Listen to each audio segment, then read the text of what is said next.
Mae Stephens, welcome to the hit list on KMFM. How are you doing?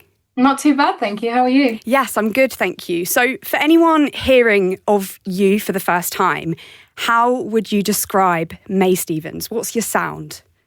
Absolute carnage. I would say a bit of funk, a bit of pop, a bit of carnage, a bit of chaos. Dopamine music, I guess. Wow, yeah, and that is what we need, especially this time of year where it's still cold. We need that dopamine music. Exactly. So the song that we've definitely championed the most here at KMFM, I'm sure you can probably guess the name I'm about to say, but is If We Ever Broke Up. So correct me if I'm wrong on this, but this blew up back in 2023. And when you were working on this song, am I right in saying you were performing at pubs? You were working at an Asda? Yep. Yeah, I was working in customer service, dealing with Karens and 35p apples. And then, yeah, it basically my entire life just 180'd. I feel like as opposed to loads of artists that have time to prepare before they get into the industry, they get told about press releases, they get taught that sort of things. I kind of had to just jump in head first with no dinghies, no swim rings, no nothing, and just sort of brave the industry. Wow, okay. So is that how it happened then? You posted, was it onto TikTok and then it just blew up? It was literally a video. So we got the demo for If We Ever Broke back in November. I can't speak today. And then I created a video. I had a black jumper on, black glasses, and I did the same video. And then I took it to my dad, and my dad was like, not good enough. So what do you mean? He went, it's just not colourful. You're not going to get picked up. So I went back, I did the same video again, except in that blue jumper and those pink glasses you see on the main video. And then overnight, I blinked and I remember waking up the next day and I had a hair bobble around my wrist and I kept snapping it because I was like, this can't be real. There can't be that many people seen my video, that much exposure that quickly. It's like the biggest turnaround I've ever seen. So does your dad sort of say he's to thank for it, or is he a bit more low-key? My dad would. I mean, I'd say it's a bit low-key because he's I call him the dadager. He's not my manager because I do have one, but he's been in it for so long that him and my manager, they talk a lot, and my dad's behind the scenes, curating social media plans. And my dad's incredible. He's been with me for the past 10 years and he's carried my keyboard through London Underground, taken me to every open mic, every pub gig, bought me the kit I needed, sent me off to do music theatre at college. That is coincidentally my father. Stop. Spooky. Speak of him. Honestly. He could sense it. That's him going, are you in the interview? But no, yeah, he's an incredible individual. And I feel like with most kids, you turn around and go, I want to be a musician. Quite a lot of parents would go, no, you're not going to get anywhere. It's an impossible dream, which is what a lot of people said to me. But my dad just turned around and was like, yeah, let's do it. This is what you're good at. This is what you're passionate about. Let's go for it. And from then on, it was full deep diving into it, getting all the kit. He did all the research between breaks at work, learned everything under the sun he could. I would say my dad is more knowledgeable than a good percentage of A&Rs now. You've got the best dadager out there by the sounds of it. That's amazing. My dad is an incredible man. Incredible, jack of all trades. Well, if he doesn't know how to do it, he'll go and learn it. And he's done that with everything inside of my career. And so Mae is my middle name, my birth middle name, and Stephens is my dad's name. So Mae Stephens is a tribute to my dad because I wouldn't be the artist I am without him. That's amazing. So when this song blew up, at what point did you then decide, I've had enough of serving the Karens at Asda, I'm going to move on? Was it straight away? Did you hang on a little bit? It must have been so a couple of weeks after the song, I started doing label interviews, which was where I felt the big leagues come in. And I had to hand my notice in probably, I think it must have been while I was doing label interviews. And then I did my week's notice when I was signed to EMI. So I just signed a record deal and I had to walk up to my manager at the time and be like, I'm so sorry. This is not exactly the most out, it's the most out of the ordinary way to quit, but I've just signed a record deal. So I kind of have to quit. But I did my week's notice. So while I'm serving people and doing people's discounts, If We Ever Broke Up, it's just in the back of my head, or somebody's singing it, or it's somebody's humming it in the store because it's all across social media. It was the weirdest experience ever, especially going in there now and all the old staff members, and they always ask me how it is, and the song plays in the shop. I was about to say that you need to get them playing it in the store, but they already are. Brilliant. Oh god, yeah, I'm grabbing my milk and it's in the background. It's haunting you. do, but in a good way, in a good way. So Always. fast forward to now. We're a few years on and you've just released your new single called Blue. So I noticed that there's a lyric in there about crossing a blue line, which isn't a phrase I've heard before. I'm assuming you've made this up. Is that correct? So what does this mean? So I feel like we were trying to meet both with like crossing a red line. So crossing a red line, red associated with anger and all of those horrible emotions. With Blue, we were like, there isn't a song that shows the growth of disappointment, and you get to that final point where you're just like, you're not changing, I can't do this anymore, I need to move on.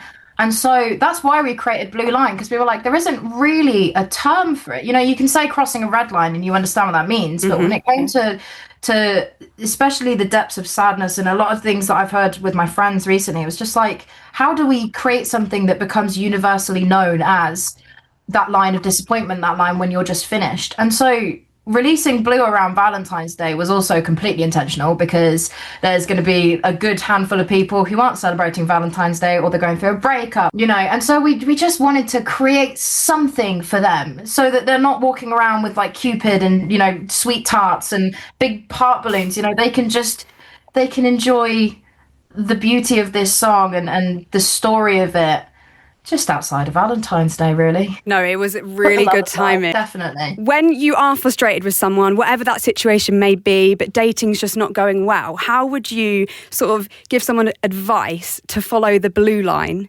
rather than the red line, which is sometimes the easier, or in the moment, in the heat of the moment, the approach you want to go for? First, I feel like the first thing I'd ask is, how much have you changed for them and how much have they changed for you?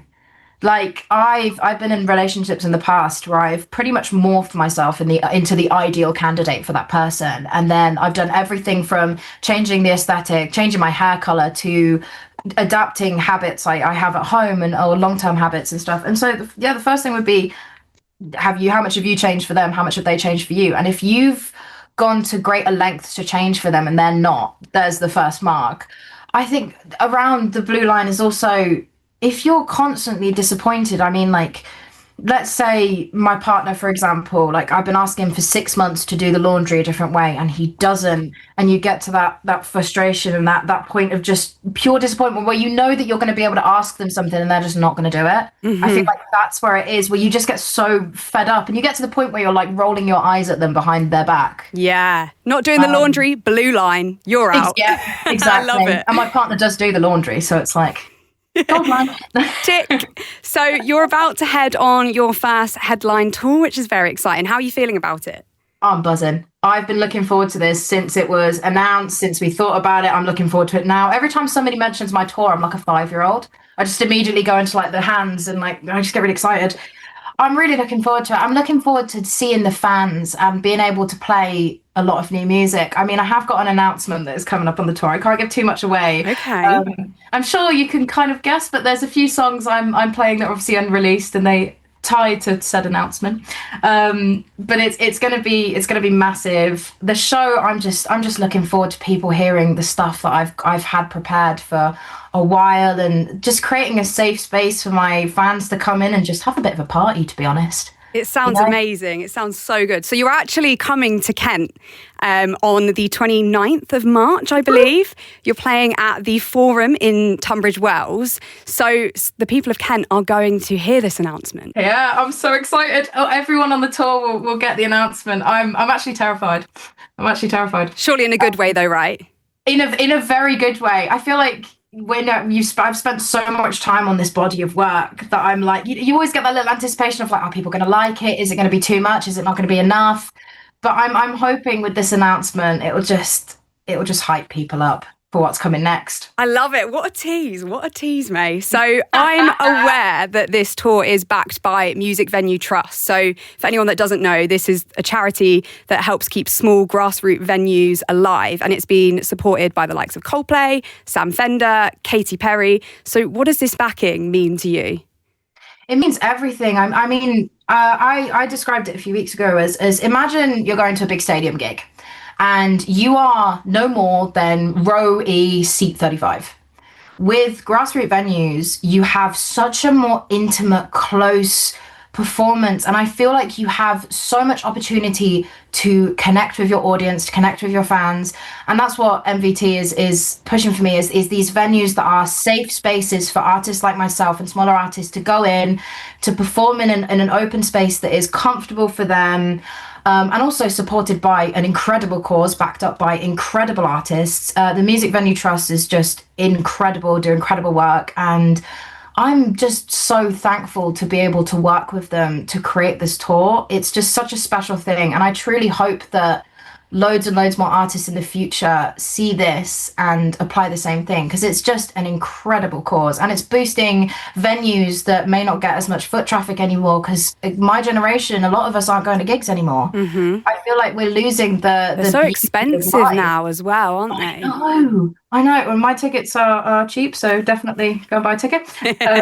But yeah, we're losing the beauty of going to see a gig, and especially smaller artists. I mean, like, yeah, Sabrina Carpenter, Tate, you can go and see those, but to go and support a smaller artist who's standing up on stage and giving their all, it's just such a special thing. And I feel like you have to go and support those artists. You have to go and support the cause. So buy tickets to the Mae Stephens tour. I love it. Where you've come from, working in customer service, I've been there as well. I've done my retail years, to then this. What advice would you give yourself back when you were working at Asda to see where you are now? What advice would you give that younger Mae? I've gone with a big question. I've gone with a big one. God. What advice would I give? Okay. Or something you could tell yourself now, looking back. Do you ever look back? A lot, every day. I don't think there's a day that's gone by that I don't look at the past, and I'd obviously evaluate how far I've come. I think it would be have faith and have trust in yourself, because before I got into the industry, I was so unsure about who I was as an artist, as a person, all of that jazz, that when I got to the industry, I lost a lot of faith in myself. And because I was watching other artists who are in the same boat as me work twice as hard and put in twice as much, I think the advice would literally just also be know your worth and know that you're good at what you do. And yes, you may see someone who's trained at like the Brit School and has got all of this musical knowledge, but I learned it from ear, and I did it in an organic way, in a way that's healthy for me. So I just have to remember my worth in that situation. But I think also stop wearing so much pink, because half of the customers at Asda thought I was 15. So like trying to take someone shopping away from them and getting security, it's like, what's this 15-year-old doing? It's also wear less pink. But she says with pink hair. But not when on KMFM, wear more pink. No, all the pink. I've got pink hair, so.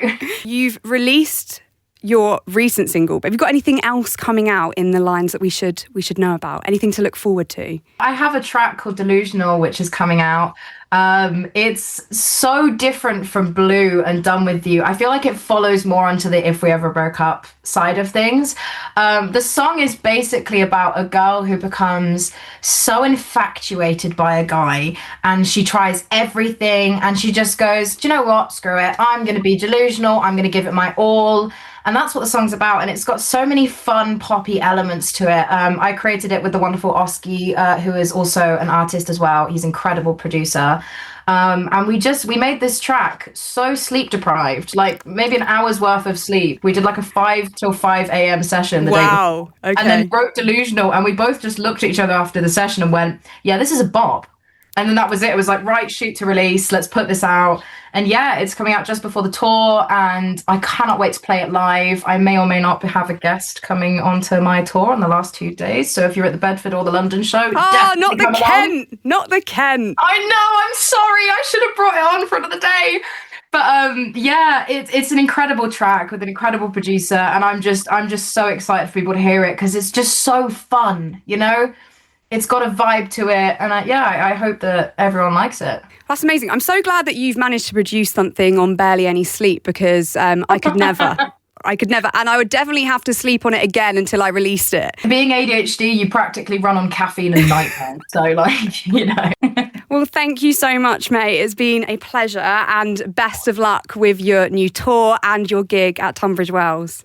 Thank you. Hopefully I'll see everyone on the tour. If you haven't bought tickets, please buy tickets. Come see me live. Thank you, Mae. Awesome. Thank you. Bye.